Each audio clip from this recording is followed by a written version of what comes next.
Rayalaseema lift irrigation పై ముగిసిన YSRCP task force meeting. Revanth కోరడంతోనే చంద్రబాబు ప్రాజెక్టును నిర్వీర్యం చేశారని విమర్శలు. ఆంధ్ర ప్రజల హక్కులను కాలరాస్తున్నారని Sajjala Ramakrishna Reddy fire. NEET leakage కి బాధ్యతగా కేంద్ర విద్యాశాఖ మంత్రి రాజీనామా చేయాల్సిందే. విజయనగరంలో ఎస్ఎఫ్ఐ ర్యాలీ. 2.5 ఏళ్లు దాటినా సీఎం రేవంత్ కు ప్రాజెక్టులపై అవగాహన రాలేదు. రాజకీయ కక్షతో పంటలను ఎండుపెడుతున్నారని ఎమ్మెల్సీ రవీందర్రావు ఫైర్. డంపింగ్ యార్డ్ను పచ్చని పొలాల్లోకి తరలించొద్దు. రంగారెడ్డి జిల్లా సిద్దాపూర్ కొడిచెర్ల గ్రామస్తుల ధర్నా. హైవేపై ఆందోళన, భారీగా ట్రాఫిక్ జామ్. హన్మకొండలో SC, ST, BC, minority JAC dharna. 6 హత్యల నిందితుడు రాజ్ కుమార్ ను ఎన్కౌంటర్ చేయాలని డిమాండ్.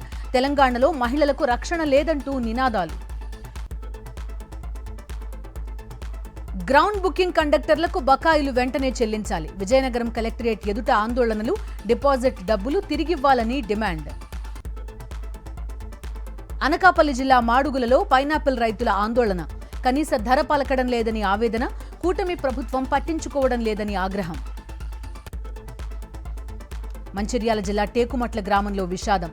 ఇంట్లో ఉరివేసుకుని యువతి ఆత్మహత్య. సింగరేణి ఉద్యోగి ప్రేమ పేరుతో వేధించడమే కారణమని ఆరోపణ. కామారెడ్డి ప్రభుత్వాసుపత్రిలో అంబులెన్స్ బీభత్సం. అతివేగంతో జనరేటర్ని ఢీకొట్టిన డ్రైవర్. ప్రజలెవరూ లేకపోవడంతో తప్పిన ముప్పు. అనంతపురం జిల్లా కొనకొండ్ల ఆంజనేయ స్వామి ఆలయంలో చోరీ. 2 దొంగలు హుండీని ఎత్తికెళ్తున్న వీడియో సీసీ కెమెరాలో రికార్డ్. బద్రీనాథ్ విరాళాల చోరీ కేసులో సిట్ దర్యాప్తు. ప్రధాన నిందితుడు ప్రమోద్ అరెస్ట్. జమ్మూ కశ్మీర్ సీఎం ఉమర్ అబ్దుల్లాపై పరువు నష్టం దావా. 100 కోట్లకు నోటీసులు పంపిన బీజేపీ. 7 సభల్లో బహిరంగ క్షమాపణ చెప్పాలని డిమాండ్. స్వల్ప లాభాలతో ముగిసిన స్టాక్ మార్కెట్లు. సెన్సెక్స్ 47, నిఫ్టీ 4 పాయింట్ల ప్రాఫిట్.